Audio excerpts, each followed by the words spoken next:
പിതാവിന്റെയും പുത്രന്റെയും പരിശുദ്ധാത്മാവിന്റെയും നാമത്തിൽ ആമീൻ.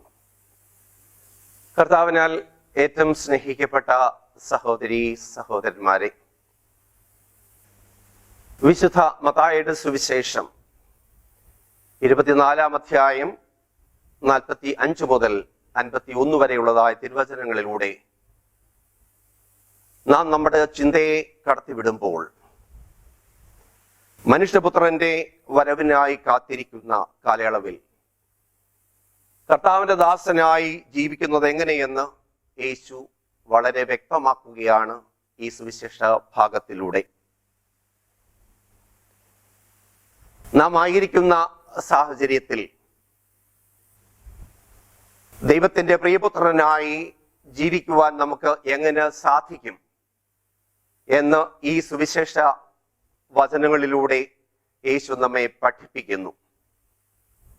സുവിശേഷത്തിന്റെ ആരംഭത്തിൽ നാം ഇപ്രകാരം വായിച്ചു കേട്ടു: വിശ്വസ്തനും വിവേകിയുമായ ഭൃത്യൻ ആരാണ്? യജമാനൻ വരുമ്പോൾ അപ്രകാരം ചെയ്യുന്നതായി കാണപ്പെടുന്ന ഭൃത്യൻ ഭാഗ്യവാൻ എന്ന് യേശു നമ്മെ പഠിപ്പിക്കുന്നു. എന്നാൽ സുവിശേഷത്തിന്റെ അവസാന ഭാഗത്തിൽ വീണ്ടും നാം കേൾക്കുന്നു ദുഷ്ടനായ ഭൃത്യനെ കുറിച്ചുള്ളതായ പ്രതിപാദനം. യജമാനൻ വന്ന് അവനെ ശിക്ഷിക്കുകയും കപടനാട്ടിക്കാരുടെ കൂട്ടത്തിൽ തള്ളുകയും ചെയ്യും. അവിടെ വിലാപവും പല്ലുകടിയുമായിരിക്കും എന്ന് ദുഷ്ടനായ ഭൃത്യനെ കുറിച്ച് യേശു പറയുമ്പോൾ, വിശ്വസ്തനായ ഭൃത്യനെ കുറിച്ച് യജമാനൻ വരുമ്പോൾ അപ്രകാരം ചെയ്യുന്നവനായി കാണുന്ന വിശ്വസ്തനായ ഭൃത്യനെ കുറിച്ച് യേശു പ്രതിപാദിക്കുമ്പോൾ അവനെ കൂടുതൽ കൂടുതൽ ചുമതലകൾ നൽകിക്കൊണ്ട് അവനെ പ്രാപ്തനാക്കുന്ന വ്യക്തമായ സുവിശേഷ ഭാഗമാണ് വിശുദ്ധ മത്തായിയുടെ സുവിശേഷം 24-ാം അധ്യായം 45 മുതലുള്ള തിരുവചനങ്ങളിൽ നാം വായിച്ചു കേൾക്കുക. ആരാണ് യഥാർത്ഥമായ ക്രിസ്തു ശിഷ്യൻ? വിശ്വസ്തനായ ഭൃത്യൻ ആരാണ്? യജമാനൻ വരുമ്പോൾ അപ്രകാരം ചെയ്യുന്നവനെ യേശു വിശ്വസ്തൻ എന്ന് വിളിക്കുന്നു. അവനെ കൂടുതൽ കൂടുതൽ കാര്യങ്ങൾ നൽകി അവനെ പ്രാപ്തനാക്കുകയും ചെയ്യുന്നു. ഫ്രഞ്ച് സാഹിത്യകാരനായ ആൽബർട്ട് ഷ്വൈറ്റ്സർ മനുഷ്യ ജീവിതത്തെ കുറിച്ച് ഇപ്രകാരം പറയുന്നു: Life is not about getting and having. It's about giving and being. നമുക്ക് എന്ത് ലഭിച്ചു അല്ലെങ്കിൽ എന്തു നേടി എന്നുള്ളതല്ല മനുഷ്യ ജീവിതത്തിന്റെ മഹത്വം.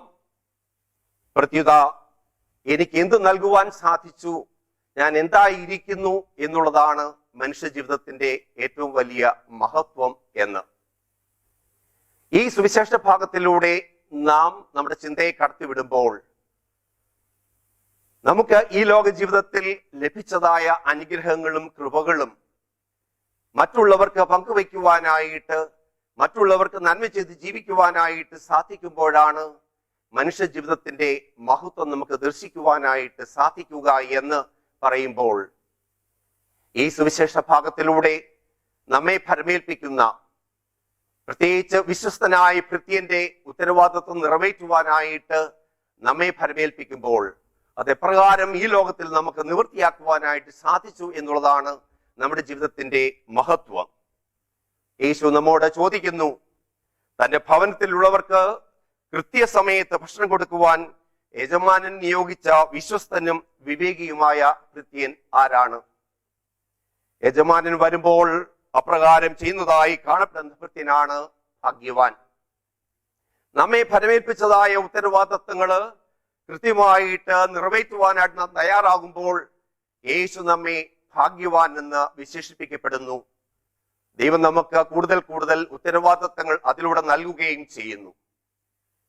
അതിലൂടെ ഈ ലോക ജീവിതത്തിന്റെ മഹത്വം ദർശിക്കുവാനായിട്ട് നമുക്ക് സാധിക്കണം. തീർച്ചയായും ഒരു ക്രൈസ്തവനെ സംബന്ധിച്ചോളം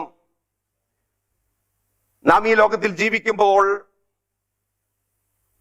നമ്മുടേതായ ഉത്തരവാദിത്തങ്ങൾ കൃത്യമായി നിറവേറ്റുവാനും അതനുസരിച്ച് ഈ ലോക ജീവിതത്തിന്റെ മഹത്വം ദർശിക്കുവാനുമായിട്ട് നമുക്ക് സാധിക്കണം. അതോടൊപ്പം തന്നെ നമ്മുടെ ജീവിത അന്ത്യത്തെക്കുറിച്ചും മരണാനന്തര ജീവിതത്തെക്കുറിച്ചുമൊക്കെയും ഈ സുവിശേഷ ഭാഗം നമ്മെ ഉദ്ബോധിപ്പിക്കുന്നു. ഈ ലോക ജീവിതത്തിൽ നാം ജീവിക്കുമ്പോൾ ഒരു ദിവസം ഈ ലോകത്തിൽ നിന്ന് പോകുമെന്ന് നാം ചിന്തിക്കുന്നു എന്ന് വരികിൽ നമ്മുടെ ജീവിതത്തിന് പരിവർത്തനം സൃഷ്ടിക്കുവാനായിട്ട് നമുക്ക് സാധിക്കും എന്ന് പ്രശസ്ത കവയിത്രി മാധവിക്കുട്ടിയമ്മ തൻ്റെ കവിതയിലൂടെ നമ്മെ ഉദ്ബോധിപ്പിക്കുന്നു. നമ്മൾ ഒരു ദിവസം ഈ ലോകത്തിൽ നിന്ന് പോകുമെന്നും എന്ന വിചാരമുണ്ടേ എന്ന് വരികിൽ ആ വിചാരം നമ്മുടെ ജീവിതത്തിന് പരിവർത്തനം സൃഷ്ടിക്കുന്നു എന്ന്. നമ്മെ ഫലമേൽപ്പിച്ചതായ ഉത്തരവാദിത്തങ്ങൾ കൃത്യമായിട്ട് നിറവേറ്റുവാനായിട്ട് നാം തയ്യാറാകുമ്പോഴാണ് നമ്മുടെ ജീവിതം ധന്യമാക്കുക എന്നും ആ ജീവിതത്തിന് അർത്ഥം കണ്ടെത്തുവാനായിട്ട് നമുക്ക് സാധിക്കുമെന്നും നമുക്ക് മനസ്സിലാക്കുവാനായിട്ട് സാധിക്കുക. വിശ്വസ്തനായ ഭൃത്യൻ എന്ന് എന്നെയും നിങ്ങളെയും നോക്കി കർത്താവ് അരുളി ചെയ്യുവാൻ തയ്യാറാകുന്നു എന്ന് വരികിൽ അവിടുന്ന് നമ്മെ ഫലമേൽപ്പിച്ചതായ കൊച്ചു കൊച്ചു ഉത്തരവാദിത്തങ്ങളാകാം, വലിയ ഉത്തരവാദിത്തങ്ങളാകാം, അത് കൃത്യമായിട്ട് നിറവേറ്റുവാൻ നാം തയ്യാറാകുമ്പോഴാണ് വിശ്വസ്തനായ ഭൃത്യൻ എന്ന് യേശു എന്നെയും നിങ്ങളെയും നോക്കി അഭിസംബോധന ചെയ്യുക. എന്നാൽ മറിച്ച് ദുഷ്ടനായ ഭൃത്യൻ കഠിനമായ വേദനയുടെയും ദുഃഖത്തിന്റെയും അനുഭവത്തിലേക്ക് നമ്മെ തള്ളിയിടുവാനായിട്ട് അവിടുന്ന് തയ്യാറാകുന്നു എന്ന് വരികിൽ നമ്മുടെ ഉത്തരവാദിത്തങ്ങൾ നിറവേറ്റുവാൻ നാം പരാജയപ്പെട്ടു എന്നുള്ളതാണ് ഈ സുവിശേഷ ഭാഗം നമ്മെ അറിയിക്കുക. ആകയാൽ പ്രിയമുള്ള സഹോദരി സഹോദരന്മാരെ, അനുദിനം നമ്മുടെ ജീവിതത്തെ വിലയിരുത്തുവാനും ദൈവം എന്നെ ഫലമേൽപ്പിച്ചതായ ഉത്തരവാദിത്തങ്ങൾ കൃത്യമായി നിറവേറ്റിക്കൊണ്ട് വിശ്വസ്തനായ ഭൃത്യൻ എന്നുള്ള വിളി കേൾക്കുവാൻ നമ്മുടെ ഈ ലോക ജീവിതത്തിലും നമ്മുടെ അന്ത്യനാളുകളിലും മരണാനന്തരവും ഈ സ്വരം കേൾക്കുവാൻ നമ്മുടെ ചെവികൾക്കും നമ്മുടെ ഹൃദയത്തിനും ഇടയാകട്ടെ എന്ന് പ്രാർത്ഥിച്ചുകൊണ്ട് പിതാവിന്റെയും പുത്രന്റെയും പരിശുദ്ധാത്മാവിന്റെയും നാമത്തിൽ ആമേൻ.